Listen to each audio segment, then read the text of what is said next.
Bienvenue à Food Hotel Tech.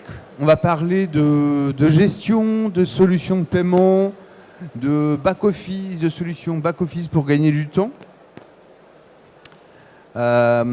Pour parler finance et gestion en particulier, déjà on a une loi qui va arriver et qui va être mise en place assez rapidement. C'est la loi de finances qui a été publiée en 2021 qui stipule qu'à compter du 1er janvier 2024 et en 2026, toute entreprise assujettie à la TVA en France devra passer par une facturation dématérialisée. Qu'est-ce que ça implique? Quel est l'enjeu aujourd'hui pour le secteur de l'hospitality? On en parlera ensemble et particulièrement avec Grégory de la société Use. Bonjour Grégory. Bonjour. Bonjour à tous. Covid-19 oblige. On a vu que le e-commerce a littéralement explosé. En 2019, de 2019 à 2021, on est passé carrément à plus 85% de livraison et de transactions. Les Français ont trouvé très pratique le fait de pouvoir commander sur le e-commerce. Conséquence, les modes de paiement ont explosé et la sécurisation des paiements en même temps est aujourd'hui un enjeu crucial pour le secteur de l'hospitality. On en parlera avec Dilek de l'IRA qui nous fera un petit état de ce qui se passe en termes de paiement et comment aujourd'hui un restaurateur, un hôtelier doivent particulièrement bien travailler les modes de paiement qui soient adaptés à leur cible évidemment, puisque la France est la première destination touristique mondiale, pas celle où on dépense le plus, mais en tout cas celle qui est la plus visitée. D'accord ? Bonjour à tous. Grégory, première question. C'est quoi cette loi de finances 2021 ? En quoi la dématérialisation des factures que l'on reçoit, que l'on envoie, est une obligation 2026 qu'il serait bon de devancer pour le secteur? Est-ce que vous pouvez nous faire un petit état sur cette préoccupation d'aujourd'hui? Ouais, je peux effectivement résumer. Alors peut-être certains d'entre vous connaissaient déjà la loi sur la facturation électronique, donc un décret qui a été publié, qui est en application à partir du 1er juillet 2024. Donc l'idée c'est quoi? C'est pour l'État de mieux contrôler la TVA et donc évidemment la fraude à la TVA. Et pour ça, l'État demande à tous les acteurs, fournisseurs, grandes entreprises, à partir du 1er juillet 2024, d'émettre uniquement au format électronique. Donc un fournisseur ne pourra plus vous envoyer de factures papier ou par email comme il le faisait avant à partir du 1er juillet 2024. Et vous serez dans l'obligation de récupérer cette facture sur le portail public de facturation que l'État va mettre en place. Donc ça démarre au 1er juillet 2024 pour les grandes entreprises en émission, mais pour tout le monde en réception. Donc vous allez être effectivement dans un mode un peu hybride. Vous allez recevoir à la fois des factures déposées sur la plateforme d'État et à la fois des factures que vous continuerez à recevoir par email ou par papier de la part des ETI ou des petites entreprises. En janvier 2025, les ETI auront l'obligation d'émettre en facturation électronique et au 1er janvier 2026, toutes les entreprises, TPE, PME, micro-entreprises, auront l'obligation d'émettre et vous serez peut-être concerné si vous êtes fournisseur à un moment donné d'un de vos clients. Si vous êtes dans traiteur, si vous faites des factures effectivement à destination de vos clients, vous serez dans l'obligation d'émettre électroniquement. Donc c'est un bouleversement qui est à la fois une contrainte parce qu'il va falloir changer les habitudes, mais qui est aussi un bon moyen de gagner du temps parce que si vous adoptez des outils dès maintenant qui vous permettent de gagner du temps sur votre productivité et qui seront adaptables à cette loi, vous n'aurez rien à faire. Techniquement, c'est l'outil, par exemple chez Use, on développe une interconnexion avec l'État, ce qui fait que la solution ira récupérer les factures pour vous, les mettra sur un tableau de bord, vous aurez accès aux factures en temps réel, le valideur pourra voir sa facture, la mettre en validation paiement, en litige si besoin, et ces statuts seront à transmettre à l'État. Donc si vous n'avez pas les outils en place, c'est énormément de travail de votre côté parce que ça devra être fait manuellement. Il faudra vous connecter sur le PPF, il faudra mettre à jour vos statuts, il faudra récupérer vos factures. Vous connaissez peut-être déjà un petit peu ça sur les frais généraux avec Bouygues Télécom, SFR, Orange, qui mettent leurs factures sur des espaces fournisseurs. Donc ce sera le même principe, il faudra vous connecter régulièrement, et ce sera toutes les factures fournisseurs. C'est quelque chose que votre entreprise avait devancé en 2010, bien avant que la loi de finances ne soit pensée et réalisée. Aujourd'hui, c'est une entreprise française, Use, qui est née à Nîmes, qui est présente également aux États-Unis et qui va bien. On a deux entreprises du sud de la fintech française, Cocorico, et qui connaissent une forte croissance toutes les deux chaque année. Et même l'IRA est présent sur les 4 continents, par exemple. Oui, c'est vrai. On avait normalement Émilie de Amrest qui représentait Sushi Shop. Donc on avait préparé quand même cet entretien. Qu'est-ce qu'il en ressort? Émilie utilise en tout cas Use dès aujourd'hui pour les 280 restaurants Sushi Shop. Elle gère par an à peu près 60 à 80 000 factures.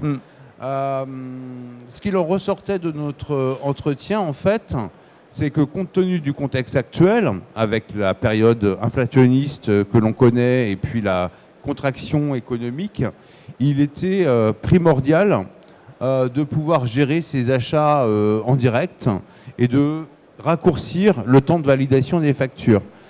Vous pouvez nous en dire un peu plus? Elle m'avait dit par exemple qu'auparavant, en fait, il fallait 4 minutes pour enregistrer une facture, déjà le temps de la trouver et de la valider. Et aujourd'hui, avec Use, ses équipes en fait passaient 1 minute 40. En quoi ça change les équipes et en quoi ce changement important en fait implique des décisions stratégiques, surtout en cette période inflationniste sur les matières premières, pour suivre particulièrement bien ses achats? Alors d'abord, Émilie s'excuse de ne pas être là, mais elle a eu des contraintes professionnelles parce qu'elle gère plusieurs entités dans Amrest. Il n'y a pas que Sushi Shop, il y a aussi KFC et d'autres enseignes. Ils sont sur des priorités urgentes aujourd'hui. Elle n'a pas pu se libérer, mais on a préparé effectivement l'entretien. Comme le disait Pascal, c'est 60 000 factures initialement quand elle a démarré avec Use. Elle est à près de 80 000 aujourd'hui par an. Il y a des petits flyers qui ont été distribués où vous pourrez voir le schéma de fonctionnement d'un P2P. Pourquoi je vous propose de le regarder sur la brochure? Parce que ça va peut-être plus vous parler sur ce qu'on fait.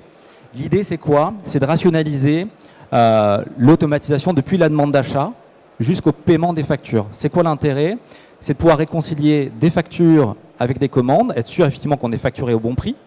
Moi, je connais des clients, on a des anecdotes où des clients, les fournisseurs le facturaient plus que ce qu'il avait commandé. Il s'en est rendu compte, il a pu purger comme ça la partie fournisseur.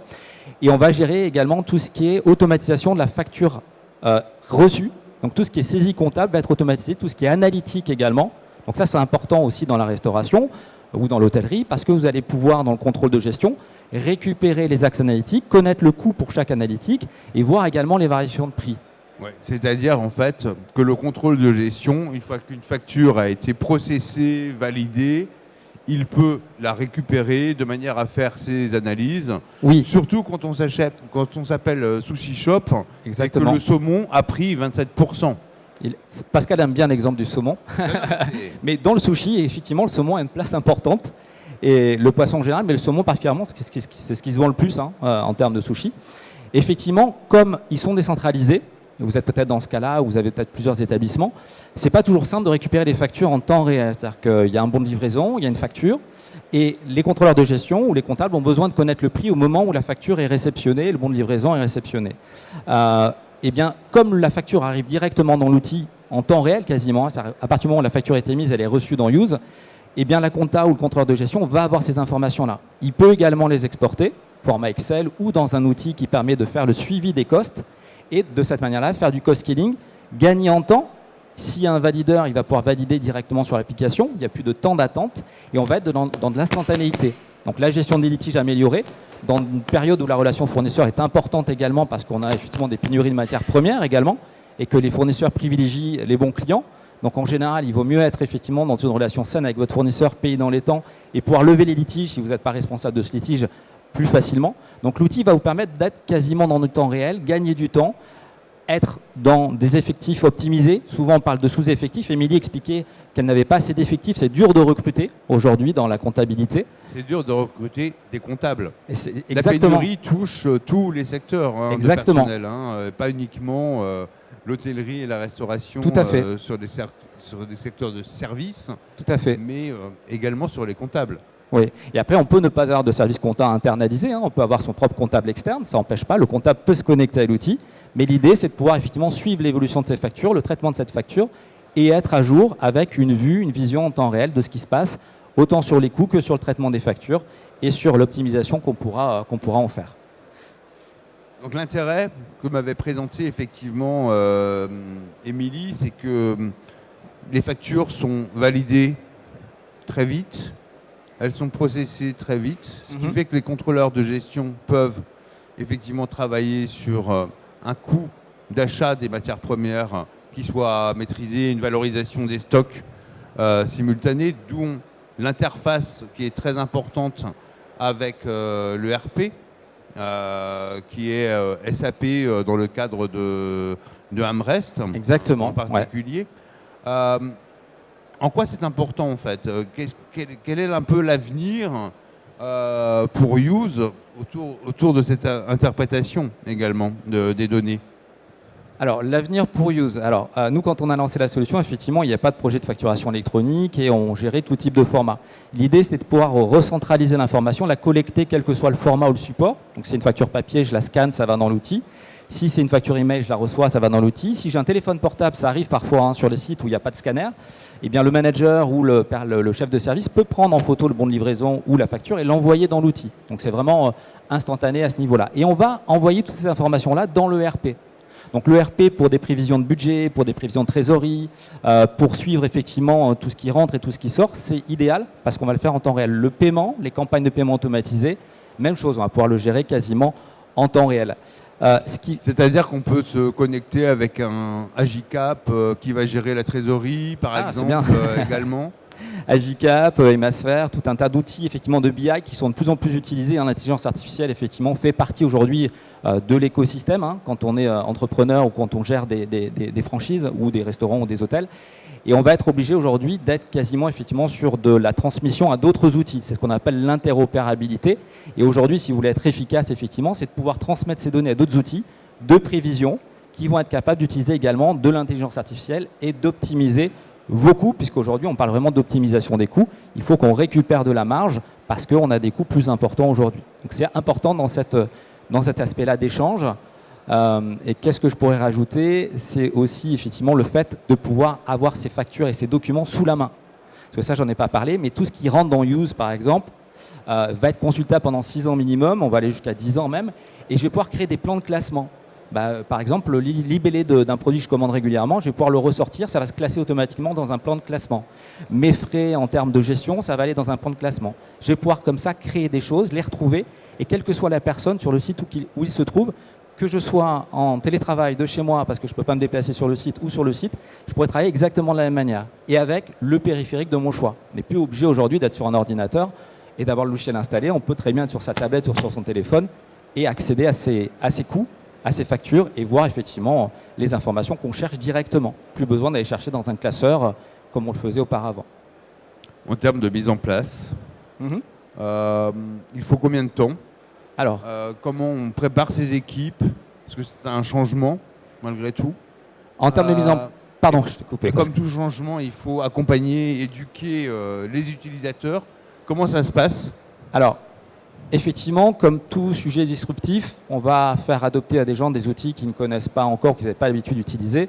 Et donc, on a toujours un petit frein au changement. Donc, pour ça, il faut choisir effectivement des outils ergonomiques. Pour vous rassurer, je vous invite à faire un tour sur le stand de Use. On ne fera pas de démo, ce n'est pas l'objet de la table ronde, l'IRA non plus, mais n'hésitez pas à passer sur nos stands pour qu'on vous montre effectivement en réel ce que ça donne. Ce que ça donne, c'est une interface qui est simple à prendre en main, un valideur. On le forme en 1 heure. Donc moi, j'ai souvenir d'avoir formé des hôtels Mercure, différents endroits. On les a formés à distance. Donc les valideurs des différents hôtels se sont connectés sur un lien Teams. Et en 1 heure, c'est même une demi-heure, ils étaient opérationnels. Parce qu'on leur indique quels boutons ils peuvent utiliser. Et c'est très simple. Le comptable, en quelques heures, il est opérationnel. Souvent, ce qui se passe, c'est qu'on prend quelqu'un qui va réaliser le transfert de compétences. Donc nous, on peut le faire, hein, c'est très rapide. Mais quand il y a des nouveaux qui rentrent dans la société, ils peuvent être formés par les autres personnes. Et on a même mis en place maintenant des formations à la demande. C'est très à la mode, le replay. Donc on a des VOD, on se connecte sur l'application Use dans le centre de formation et on peut être formé en une demi-heure, 1 heure sur le produit. Donc il faut qu'il soit simple à prendre en main. Il faut que les équipes soient accompagnées. Donc en général, on prend un key user, donc quelqu'un qui s'assure que tout se passe bien. Et on accompagne les utilisateurs dans cette adoption. À partir du moment où ils constatent qu'ils gagnent du temps, ils vont l'adopter, hein. C'est juste de les rassurer. Le but, c'est de faire gagner du temps à tout le monde, autant à l'entreprise qu'aux salariés. Lorsqu'on avait préparé cet entretien, Émilie me disait qu'elle-même formait en fait les utilisateurs, qui n'étaient pas les comptables, mais les analystes, les contrôleurs de gestion, les chefs de service, achats notamment, les chefs de service des autres départements, à venir piquer les factures qui les intéressaient, avec des droits qui étaient différents pour chacun, de manière à réellement gérer tout cela, mais aussi les services qualité qui vont suivre d'autres objectifs qualité liés aux fournisseurs et à la prestation des fournisseurs. C'est quelque chose, en fait, il faut être acteur aussi de ce projet quand on est une direction comptable. Il faut être acteur et puis il faut également informer les personnes qui vont avoir un nouvel outil et leur expliquer quel est l'intérêt de l'outil. Enfin, il n'y a rien de pire quand vous mettez en place un outil que de ne pas expliquer et dire c'est comme ça et il faut l'utiliser. Oui, il faut l'utiliser, mais pourquoi? Qu'est-ce qu'on va en retirer comme gain? Donc tout ce qu'on est en train de se dire là, c'est des gains que vous pouvez effectivement réindiquer aux personnes qui vont utiliser l'outil. Le fait que Émilie forme elle-même les équipes, c'est parce que c'est simple. Effectivement, comme on le disait, le déploiement moyen, c'est 15 jours sur notre outil, parce qu'on parlait d'interopérabilité, c'était important, ce qui était dit tout à l'heure, c'est qu'on a ce qu'on appelle des connecteurs, et donc quand on en a en ERP, EBP, Sage, Cegid, SAP ou Microsoft, on va pouvoir choisir le connecteur et ça va s'interfacer très facilement. Quelques paramétrages, et c'est plus comme avant, où on faisait du développement pour interopérer. Donc très rapide à mettre en place, très facile en termes de transfert de compétences. Donc un déploiement, pour un exemple, sur un site sur SEAT, le groupe Campéol, par exemple, sur les campings, 64 sites, ça a été déployé en 2 mois. Et là où les valideurs envoyaient les factures un peu avec du retard à la compta, là, ça partait directement à la compta, c'était enregistré automatiquement, et le valideur avait sa facture dans sa bannette électronique. Donc c'était un gain de temps très très fort, et surtout une mise en place très rapide. Il n'y a vraiment pas besoin d'être informaticien, et même pas d'avoir des équipes informatiques pour le mettre en place. C'est ça aujourd'hui qui est intéressant avec des outils en cloud. Cette contrainte peut donc être aujourd'hui une opportunité. Aujourd'hui, bien sûr. Et compte tenu du contexte, ouais. Quel retour sur investissement, quel ROI, en fait, on peut en avoir et au bout de combien de temps? Alors, ce n'est pas évident de chiffrer du ROI parce qu'il faut que vous chiffriez vos coûts actuels, manuels. Donc, en général, comment on le découpe aujourd'hui? Quand vous êtes dans un traitement manuel, il y a quelqu'un qui va recevoir la facture, qui va l'adresser à la bonne personne. Si c'est du courrier, il faudra ouvrir l'enveloppe, peut-être la scanner. Il faudra que la personne traite la facture, la dépose sur le bureau du valideur, puis qu'elle soit traitée. Donc tout ça, c'est des coûts de temps, enfin du temps humain, qui est du temps salarial, du coût salarial. Donc ça, vous pouvez l'estimer. En général, on estime qu'une facture traitée manuellement, c'est entre 9 et 20 euros de traitement en temps salarial. Aujourd'hui, une facture traitée électroniquement, vous allez être entre 50 centimes et 1 euro à peu près en fonction du volume de facture. Voilà. C'est moins cher qu'un timbre-poste, mais vous avez l'archivage derrière, etc.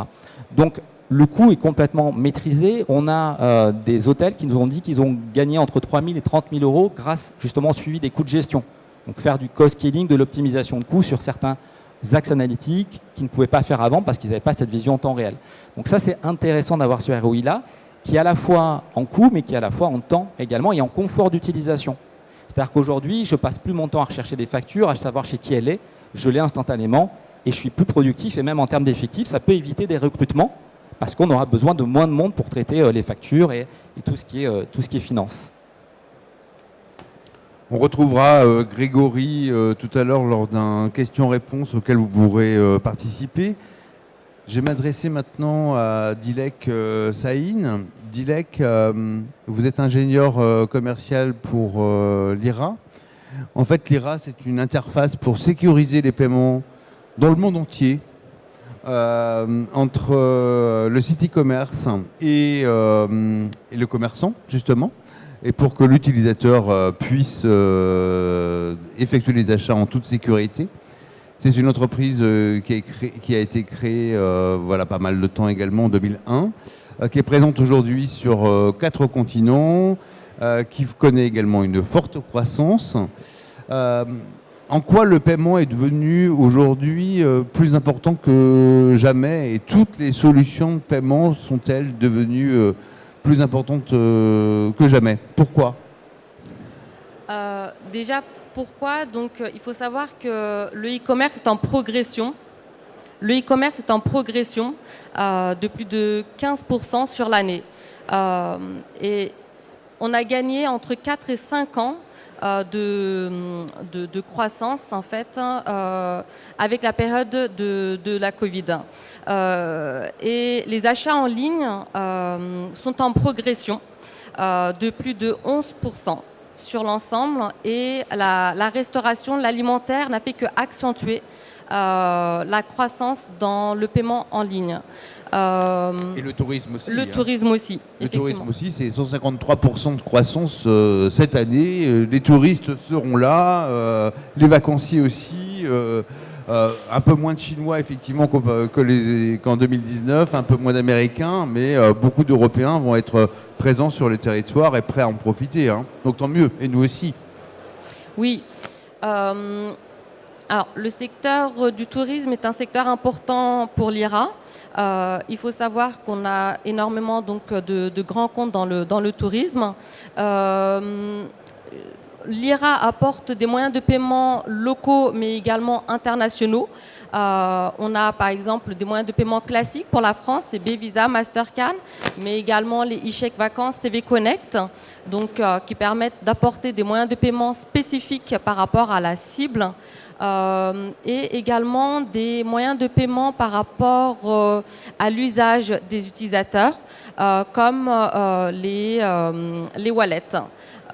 Donc les wallets sont devenus de plus en plus importants, notamment quand on sait que 80% des Chinois payent par leur mobile et 50% des Anglais payent également par leur mobile. Donc pour apporter, donc pour répondre à ce besoin, on a des moyens de paiement du type Google Pay, Apple Pay, Masterpass ou Paylib, et également des moyens de paiement internationaux, par exemple Alipay ou WeChat Pay, des moyens de paiement qu'on paye par QR code. Le premier réflexe à avoir, c'est de s'adresser à ses cibles et de bien connaître ses cibles, enfin, comme d'habitude on va dire. On ne va pas mettre en place des systèmes de paiement dématérialisés si on n'est pas en B2B du tout, mais avec les cartes Swile par exemple. Mais en même temps, le B2B fait partie, on est obligé aujourd'hui d'élargir son portefeuille.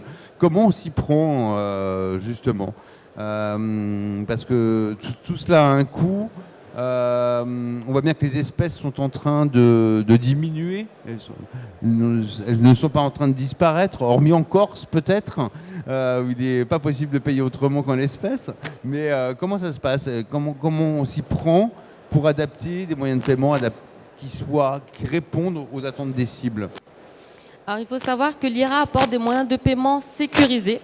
Lyra est sécurisé au plus haut niveau, on est PCI-DSS au plus haut niveau, donc on collecte, on gère les données des utilisateurs sur nos propres serveurs, nous-mêmes on est audité tous les ans. Comment on s'y prend? Il y a plusieurs façons en fait, donc il y a le simple... Vous avez une checklist qui est adaptée par secteur, si je fais un hôtelier par exemple, vous avez déjà une checklist qui va pouvoir répondre à ce genre de besoin?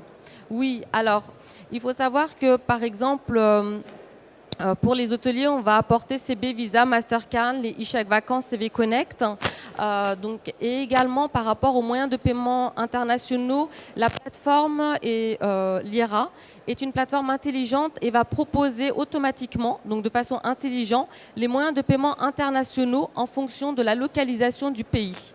C'est-à-dire que par exemple, si vous avez un business en Belgique, on va vous proposer Bancontact en supplément. Donc c'est une plateforme intelligente, dynamique, mais également en faisant part de notre expérience, de notre expertise par rapport à nos grands comptes ou nos petits comptes ou sur l'ensemble de nos comptes. En fait, on en fait favoriser l'ensemble de notre clientèle, de notre savoir-faire. Voilà. Quelles sont les grandes tendances aujourd'hui? Je suis un hôtelier, je suis un restaurateur. Qu'est-ce que je dois faire obligatoirement pour correspondre effectivement à ces cibles? Est-ce que le paiement en 3 fois est quelque chose d'obligatoire quand on prévoit son voyage? Est-ce que ça c'est possible? On a vu que par exemple les derniers rapports de la FEVAD montraient que le paiement différé ou à crédit, même acheter ses vacances à crédit par exemple, c'était quelque chose qui se pratiquait actuellement et qui encourageait la vente. Voilà, quelles sont les grandes tendances que vous avez, vous, en tant qu'opérateur international et sur les 4 continents? Alors, les grandes tendances du marché pour le secteur du tourisme et de la restauration, en fait, ça va être, par exemple, le paiement en N fois. Notamment avec la période de Covid, on va proposer d'étaler, en fait, un paiement en plusieurs fois. L'IRA n'est pas un établissement de crédit, c'est un prestataire de services de paiement et un établissement de paiement. Donc on permet d'étaler un paiement plusieurs fois. On travaille avec des partenaires pour garantir le paiement. On a également le paiement par abonnement ou par alias. Donc on le proposait déjà depuis plusieurs années, mais la période de Covid n'a fait la demande a augmenté en fait des marchands pour l'abonnement, c'est-à-dire que ça va permettre de fidéliser un client et même de rendre addictif un client pour l'abonnement. C'est-à-dire que le client, par exemple dans le cadre d'un restaurant où le marchand va proposer un abonnement, un forfait, le client va s'abonner et le client final va favoriser de certaines réductions tout au long de son abonnement. Donc ça va permettre d'avoir un certain run rate pour le marchand et le client, ça va lui permettre donc d'être fidèle. Oui, on voit que l'abonnement est en train de se généraliser dans le quick commerce, mais également, c'est une forme de fidélisation, mais même en hôtel également. On peut s'abonner, c'est une pratique qui devient courante, permet la rétention des clients. Aujourd'hui, le client est très volatile, on veut le garder le maximum de temps chez soi. Donc l'abonnement, première grosse tendance. Deuxième grosse tendance, le paiement différé, effectivement, comme on l'a vu. Pourquoi la France est-elle encore, alors que c'est la première destination touristique mondiale, pourquoi la France est-elle encore autant en retard sur le paiement mobile? Et qu'est-ce qui nous manque pour accélérer ce processus? Alors, l'IRA apporte plusieurs possibilités de paiement pour le paiement mobile. En fait, nous, en tant que prestataire de paiement ou établissement de paiement, on est prêt à apporter les moyens de paiement par rapport aux cibles. En revanche, il faut savoir que il y a encore certaines habitudes, notamment par certains clients qui peuvent être seniors par exemple, qui continuent à utiliser d'autres moyens de paiement. Mais il ne faut pas négliger ce moyen de paiement. Le paiement mobile est très important. C'est toutes les possibilités de paiement qu'on vous a dit tout à l'heure parce que c'est très simple à utiliser, très sécurisé. L'authentification se fait également sur le mobile. Le 3D Secure se fait sur l'authentification de la banque du porteur de la carte. Mais effectivement, la France est peut-être légèrement en retard par rapport à d'autres pays sur l'utilisation. Beaucoup, le dernier rapport, c'était 9% de taux de prise du paiement mobile contre 50% en Angleterre, plus de 40% en Espagne notamment. Donc on est effectivement particulièrement à la traîne, mais on est aussi la première destination mondiale touristique. Donc on a des touristes qui, eux, sont aguerris à ce mode de paiement. Effectivement, les touristes sont aguerris sur ce mode de paiement. Les connaissent par exemple les moyens de paiement du type Alipay, WeChat Pay et sont demandeurs par exemple de Apple Pay qui est disponible sur le téléphone portable ou de Google Pay. Et c'est en fait qui nous permettent de diversifier l'offre dans le secteur du tourisme. On a également, ce qu'il ne faut pas négliger, c'est l'IRA est partenaire de Diners pour les cartes Diners pour le secteur du tourisme et permet également de répondre à ce type de besoins internationaux, donc avec des porteurs de cartes Diners. Mais voilà, les wallets, comme on dit, en fait, nous, dans le monde du paiement, sont l'avenir du paiement.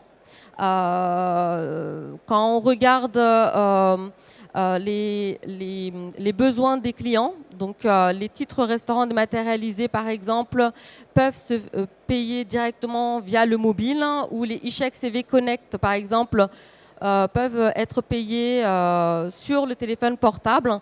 Donc la tendance est sur le mobile, mais il faut une certaine maturité. Le marché n'est pas totalement mature Il et faut cela encore dépend. garder un large portefeuille d'offres de paiement en fait. Il faut garder un large portefeuille en fait de moyens de paiement, mais également ciblé en fonction des clients. C'est-à-dire que c'est sûr que si vous êtes dans le secteur du tourisme, les chèques vacances sont une valeur ajoutée pour votre secteur d'activité. Ou si par exemple, si vous êtes dans la restauration, les titres restaurants dématérialisés sont une vraie valeur ajoutée pour votre domaine d'activité et sont disponibles avec l'IRA. En termes d'indicateurs de performance, je suis hôtelier, je suis restaurateur. Qu'est-ce que je dois suivre particulièrement en ce qui concerne le paiement? Est-ce que l'IRA va donner des indicateurs avec un dashboard qui peut être personnalisé ou comment ça se passe en fait? Et quels indicateurs il faut suivre aujourd'hui? Alors, l'IRA apporte une multitude d'indicateurs. Déjà, quand un paiement se fait, il y a des notifications qui sont envoyées aux marchands et aux clients pour indiquer que le paiement a été effectué, confirmé, ou s'il n'a pas été effectué, la raison du refus. Est-ce que c'est lié au 3D Secure? Est-ce que c'est lié à une insuffisance de paiement ou une autre raison? Tous ces éléments sont disponibles depuis le back-office et peuvent être visualisés en instant réel par le marchand et par les différents interlocuteurs de la société. Et les différents interlocuteurs donc, peuvent avoir des droits différents attribués donc, à leur profil utilisateur. Des droits par exemple pour la comptabilité ou des droits par exemple pour un commercial ou pour un gérant ou pour un technicien vont être différents. Sur l'utilisation du back-office pour sécuriser en fait, et maîtriser sur l'utilisation du back-office. Les notifications, donc on a parlé des notifications, mais il peut y avoir des reports qui peuvent être envoyés à des fréquences qui vont être choisies aux marchands sur le détail des transactions, donc des fréquences quotidiennes, hebdomadaires ou mensuelles, avec les éléments, les critères attendus du back-office. Il peut y avoir des connexions de serveur à serveur.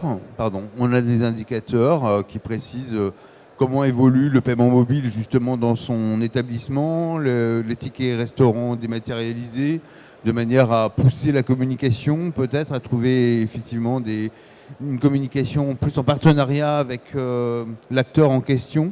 Ça peut être important justement de montrer que tous les paiements, et certains paiements qui sont à la hausse sont au plus près des consommateurs.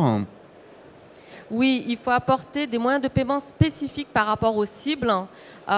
Et pour cela, en fait, donc l'IRA apporte des moyens de paiement pour les titres restaurants dématérialisés, on apporte l'ensemble des émetteurs de titres restaurants dématérialisés et toutes générations confondues, ce qui nous fait une force par rapport au marché.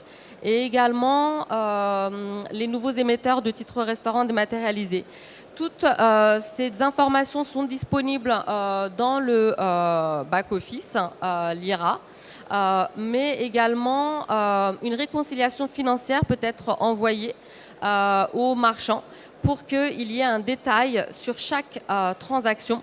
Parce que en fait, il y aura des virements qui vont être effectués donc de façon hebdomadaire, quotidien, mais avec la réconciliation automatique, il y aura un détail de chaque transaction, de chaque paiement qui vont être rapprochés au plus proche, si la transaction a été confirmée ou pas, le montant de la transaction, voilà, les informations sur le client final, l'adresse de livraison, l'adresse de facturation, etc. Enfin, ça va être un ticket également pour le marchand, comme un reçu. Même question que pour Grégory tout à l'heure. Quel retour sur investissement on peut attendre en fait de proposer des solutions de paiement qui en plus soient sécurisées pour les clients? Qu'est-ce que c'est que l'on peut attendre derrière? C'est de l'image, de la notoriété? C'est un contrat de confiance avec l'utilisateur? Expliquez-nous un peu quels sont les vrais retours sur investissement. Parce que malgré tout, votre solution a un coût. Effectivement, bien sûr, tout a un coût, effectivement, mais c'est très très vite rentabilisé à partir du moment où on veut être présent sur le marché et digitaliser son commerce. On a vu une croissance des demandes en e-commerce. On a vu une croissance des demandes en e-commerce, notamment avec la Covid, par tout type de marchands, parce que le paiement peut se faire en ligne, mais pas que, peut-être sans e-commerce. Faire du paiement par lien ne demande pas d'avoir un site e-commerce. On a des abonnements qui commencent à partir de 10 € par mois, donc c'est très très vite rentabilisé. Le coût d'une transaction, c'est accessible à tous, avec intégration ou sans intégration. Très simple d'utilisation, on fait un accompagnement, le support est en France, fait par des ingénieurs. Comme je vous ai dit, on est des experts du paiement, on apporte toute notre richesse d'informations. Et l'accompagnement grand compte est fait par une équipe grand compte, l'IRA. On fait des pilotes en amont et on a des tests qui sont faits avec le client ou avec les éditeurs pour mener au mieux le projet et personnaliser la page de paiement. Une dernière question qui fâche. Après, je me déplacerai dans la salle. Qui paye en cas de paiement frauduleux, de hacking de sa carte de crédit? Quels sont les frais engendrés par le restaurateur, l'hôtelier? Qui supporte tout ça? Alors, il y a plusieurs raisons en fait. Il faut savoir que effectivement, la fraude est là, mais on vous met à disposition plus de 80 critères pour gérer la fraude en ligne. Disponible gratuitement depuis le back-office que vous pouvez paramétrer. Qui gère la fraude? La fraude est gérée soit par la banque, soit par le marchand, en fonction des critères que vous aurez à disposition. Sachant que, en fait, pour éviter la fraude, on va vous personnaliser, on va vous faire encore une fois, on va vous conseiller sur les paramètres à mettre sur votre back-office pour sécuriser la plateforme de paiement. Donc, éviter la fraude.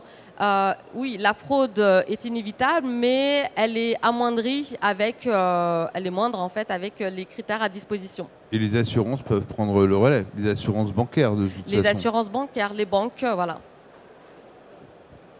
Est-ce que vous avez des questions? Pas de questions? Vous avez des questions, messieurs? Non, tout va bien? Pas de questions? Pascal, si je peux juste préciser une chose, parce que j'en ai pas parlé, je rebondis sur ce que tu dis, Nex, c'est que la fraude est également gérable en back-office. C'est-à-dire qu'on a des technologies également sur les factures pour détecter si le RIB ne correspond pas à celui du fournisseur. Parce Parce que souvent, les faussaires envoient des factures qui ressemblent à votre fournisseur habituel, mais avec son RIB, et détournent l'argent de cette manière-là. Donc ça, on peut le contrôler, ainsi que des montants anormaux, ce genre de choses. Oui, bonjour. Vous avez Bonjour. parlé tout à l'heure d'intégration et de connecteurs. Est-ce que vous travaillez avec Salesforce ou pas en termes de CRM? Avec Salesforce? Oui. Alors, vu qu'on est plutôt sur la partie réception de factures actuellement et qu'on va être sur l'émission d'ici quelques mois par rapport à la facturation électronique parce qu'on veut proposer les deux services, on n'a pas d'intégration Salesforce qui est plutôt un CRM, donc vous êtes plutôt sur les factures, vous êtes plutôt côté émission, si je ne dis pas de bêtises. Vous émettez certainement des devis ou des factures par Salesforce. Donc ça, pour l'instant, ce n'est pas encore interopéré, mais c'est prévu dans quelques mois, effectivement. Donc n'hésitez pas Merci. à prendre des infos. D'autres questions?